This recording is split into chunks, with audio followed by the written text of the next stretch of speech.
What is up, efoilers of YouTube? This is Levi from BayFoils, and today we're gonna have another little kind of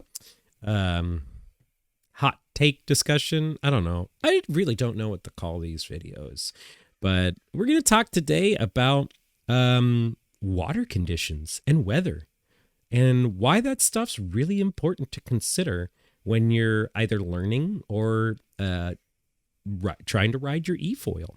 So before we get into the video, just want to say super big thank you to everyone who's subscribed to our channel. We've cracked 2,000 subscribers, which on a global scale of YouTube, it's very small when we have like big YouTube channels with like hundreds of millions of subscribers. But considering how niche of a activity efoiling is, 2,000 subscribers is pretty substantial. And so thank you if you're subscribed. If you're not subscribed, you probably should. Don't be part of the 90% that watch our videos without subscribing. It costs nothing to subscribe, and you help us make more content for people on the internet who want more information on efoiling and fliteboards.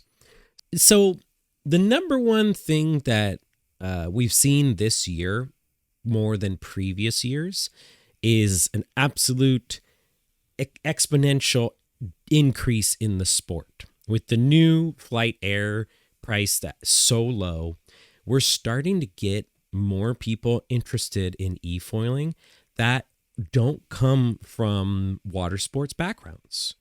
And so this is awesome because we're expanding the global interest of efoiling. For the past couple years, it's really been like surfers and wing foilers that were interested in this because they already knew about foiling. And so this was kind of a way for them to supplement their existing sport. And so here in the Bay Area, summer is the wing season, winter is the surf season. If you don't do both things, you have an off season. So the wing foilers efoil in the winter and the surfers efoil in the summer. It's awesome.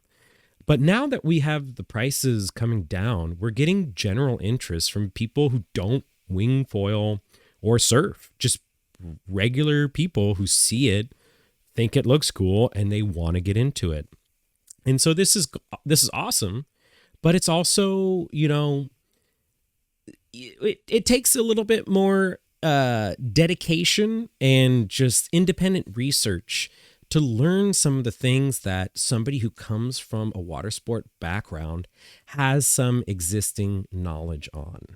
And while the techniques of efoiling, like the actual body mechanics, a pre-existing sport is not going to help you with that stuff. Like just because you surf, that doesn't mean you're going to be immediately great at foiling.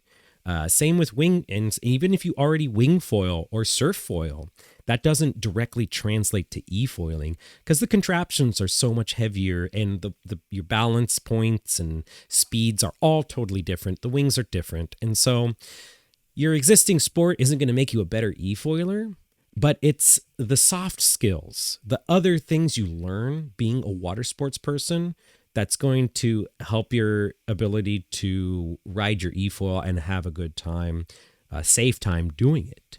You know, like, for example, a surfer, somebody who has a long surf background, is going to know how to read the waves and look at them and tell when they're going to break and which direction they're coming in.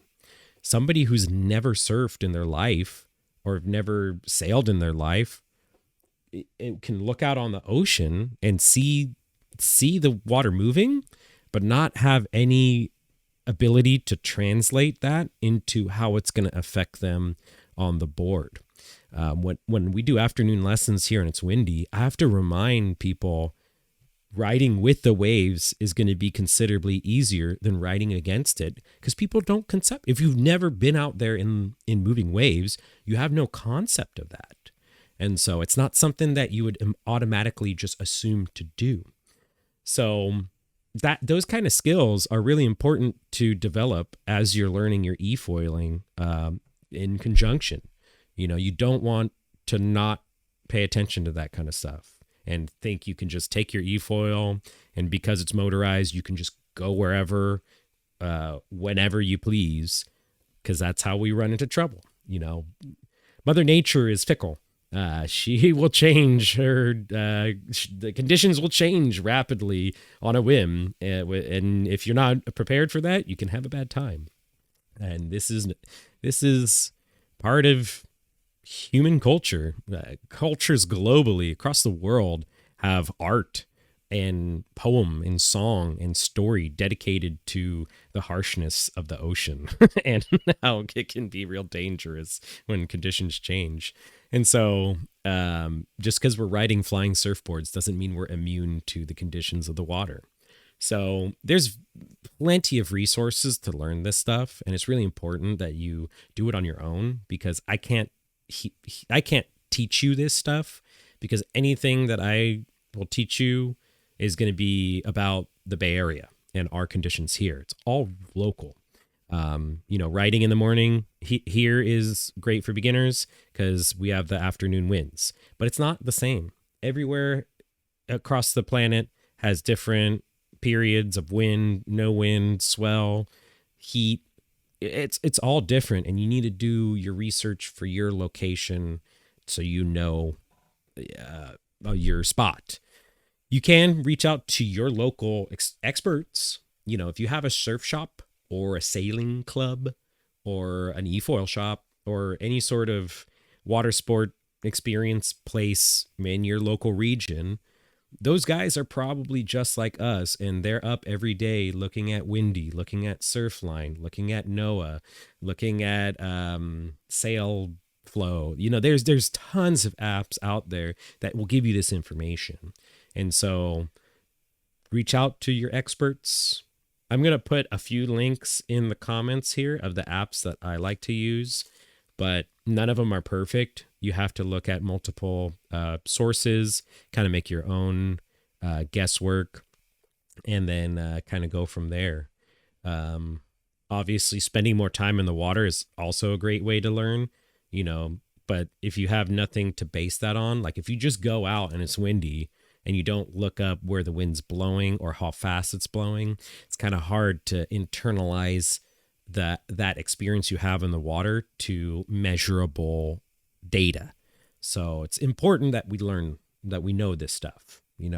Next time you go out and it's like it's nuking, look it up so you have a reference. Like, oh, when it's 15 to 20 knots, that's not fun. That way you can look ahead of time and look in your app and be like, oh, it's really windy. I'll probably save myself the trip to the water because it's not going to be an enjoyable experience, or maybe you want to ride, you're an advanced rider and you want to start practicing in the wind and the swell. You can look up and be like, oh, it's going to be, 18 knots. That's probably going to be strong. I'm going to go out and ride today. So at the end of the day, it's independent research. I can't force anyone to learn this stuff. I can just make a recommendation on how important it is, but you guys have to do the legwork yourself. So that's pretty much it for the video. I know it's not like I'm teaching anything today, but hopefully just talking about it gets the ball rolling in your head to go and get your own information and research this topic yourself.